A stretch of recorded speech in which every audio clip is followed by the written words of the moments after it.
देख रहे हैं अनहोनी। तो चलिए बढ़ते हैं आज की इस कहानी की ओर। आज करीब 12 सालों के बाद सोहन अपने गांव जा रहा था।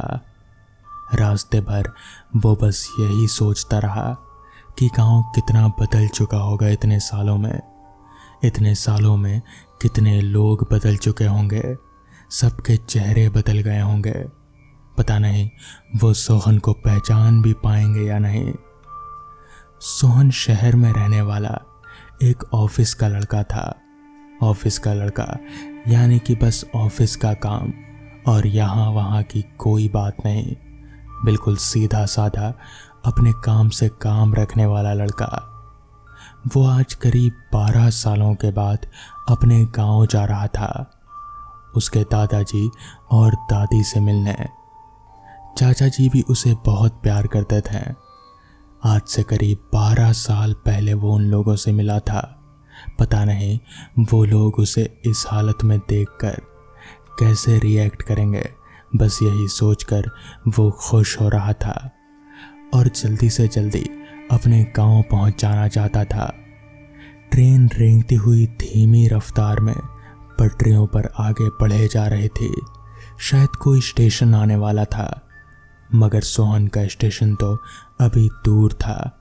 ये सोचकर वो निश्चिंत होकर सीट पर सिर टिकाकर बैठ गया और आराम से खिड़की से आ रही ठंडी हवाओं का मज़ा लेने लगा। बोगी में उसके अलावा बस 1 या 2 लोग ही रहे होंगे, क्योंकि वक्त हो रहा था रात के 11:30 बजे का। हालांकि वो रात गए अपने गांव नहीं जाना चाहता था, मगर उसके पास कोई चारा भी नहीं था, क्योंकि बस इसी ट्रेन की सीटें खाली थी। बाकी सभी ट्रेनों की सीटें भरी हुई थी। तो यहीं उसे रिजर्वेशन मिल गया, और क्योंकि सफ़र दूर था तो रिजर्वेशन ज़रूरी ही था, इसलिए उसने यही ट्रेन चुना। वो जब तक अपने गांव पहुंचेगा तब तक शायद रात के 1-1:30 बज चुके होंगे। और ठीक वैसा ही हुआ। सोहन के सोचे हिसाब से वो रात के करीब 1:15 बजे अपने गांव के स्टेशन पर उतरा। रात काफ़ी हो चुकी थी। उस स्टेशन पर सोहन के अलावा और कोई नहीं उतरा था। उसने नज़र घुमाकर चारों तरफ देखा। उसके अलावा कोई इंसान तो दूर, एक कुत्ता तलक भी नज़र नहीं आ रहा था। स्टेशन पर रोशनी भी बहुत कम थी। ट्रेन करीब 1 मिनट ही वहीं पर रुकी होगी और फिर वो भी रेंगती हुई आगे बढ़ गई। अब उस पूरे स्टेशन पर सोहन के अलावा और कोई नहीं था। सोहन बस अकेला वहीं पर खड़ा खड़ा नज़ारों को देखे जा रहा था। तभी सोहन ने अपने मन ही मन में कहा, यार 12 सालों में तो कुछ भी नहीं बदला। ये स्टेशन आज भी रात में उतना ही खाली रहता है जितना 12 साल पहले हुआ करता था। पता नहीं गांव बदला होगा या नहीं। ये सोचकर सोहन वहीं पास ही में एक बेंच पर बैठ गया और थोड़ी देर सांस लेने लगा। उसने नज़र घुमाकर ठीक से देखा तो उसे कुछ भी नहीं दिखा। न कोई इंसान, न कोई चाय की दुकान, यहाँ तलक कि पानी का भी वहाँ पर कोई माध्यम नहीं था। उसे प्यास भी बहुत लग रहे थे। उसने सोचा कि इस स्टेशन से पहले बाहर निकले तो हो सकता है शायद कुछ मिल जाए, क्योंकि यहाँ तो कुछ मिलने वाला नहीं। जिसके बाद वो अपना बैग लेकर धीरे धीरे स्टेशन से बाहर निकलने लगा। वो स्टेशन से बाहर निकला तो उसका शक बिल्कुल सही निकला। स्टेशन के बाहर भी बिल्कुल वैसा ही सन्नाटा पसरा हुआ था जैसा कि अंदर। उसने मन ही मन सोचा, अब तो यहाँ कोई सवारी मिलने से रही। बस 2 किलोमीटर ही तो जाना है, क्यों ना पैदल ही निकल पड़ूं। वैसे भी मैं इस सुनसान स्टेशन में तो रात नहीं बिताना चाहता, तो पैदल ही निकल पड़ता हूँ। इतना कहकर वो पैदल ही अपना बैग लेकर अपने घर की ओर चल पड़ा। रास्ते पर उसके अलावा दूर दूर तक और कोई शख्स नजर नहीं आ रहा था। रास्ते के दोनों तरफ सिर्फ घनी झाड़ियां थी। उसके अलावा ना कोई घर था और ना ही कोई दुकान। सोहन को बहुत प्यास लग रही थी। उसका पानी का बोतल भी खत्म हो चुका था और पानी का कहीं और कोई जरिया उसे नजर नहीं आ रहा था।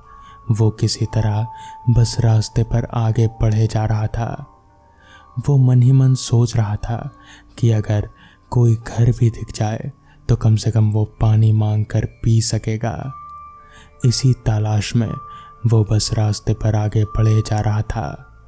हालांकि कहीं ना कहीं कुछ कुछ चीज़ें उसे बदली हुई सी नज़र आ रहे थे, इसलिए उसे डर था कि कहीं वो रास्ता ना भटक जाए, क्योंकि वो यहाँ आज से करीब 12 साल पहले आया था और 12 साल में याददाश्त कमज़ोर हो ही जाती है।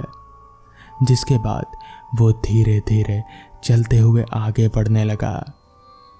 अभी वो आगे बढ़ ही रहा था कि तभी उसे ऐसा महसूस हुआ कि जैसे कोई उसका पीछा कर रहा हो।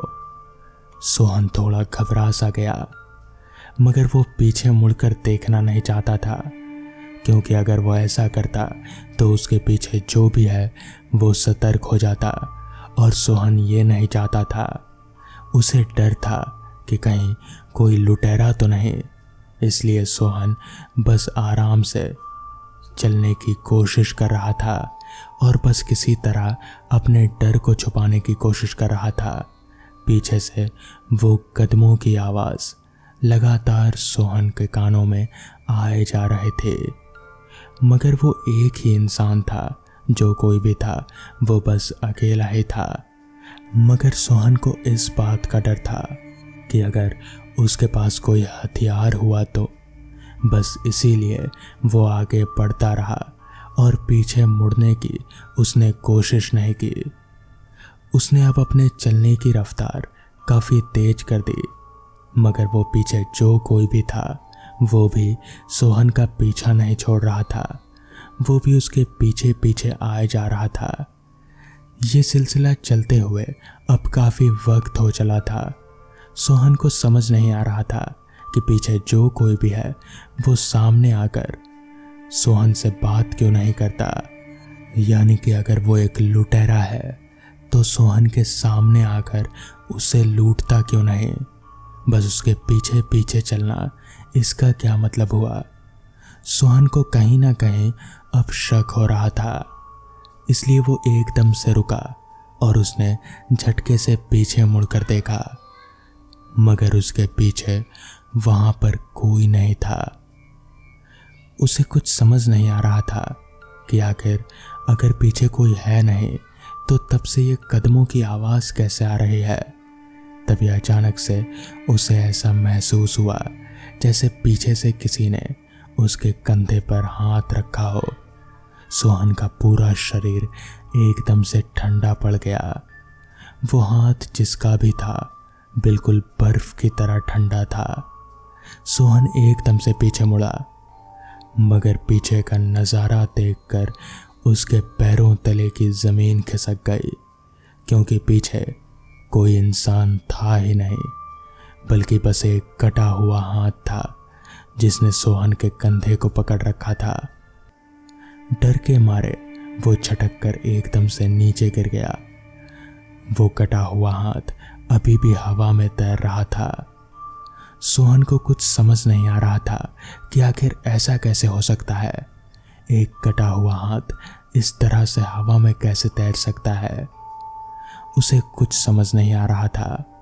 उसने जैसे तैसे अपने आप को संभाला, अपना सामान लिया और वहां से तेजी से दौड़ लगा दी। भागते भागते वो जैसे तैसे गांव पहुंचा। जिसका भी घर उसे सामने दिखा वो उसी के घर में घुस गया और उन घर वालों को पूरी बात बताई। पूरी रात वो वहीं रुका रहा और अगली सुबह ही वो अपने घर पहुंचा। मगर वो सब क्या था वो आज तक सोहन को समझ नहीं आया। तो दोस्तों, ये थी आज की कहानियाँ। अगर आपको ये कहानियाँ पसंद आई हो तो वीडियो को लाइक और चैनल को सब्सक्राइब करना ना भूलें। तो मैं आपका दोस्त आर्यन जल्द ही मिलूँगा आपसे ऐसी ही नई कहानियों के साथ। तब तक के लिए अपना ख्याल रखें।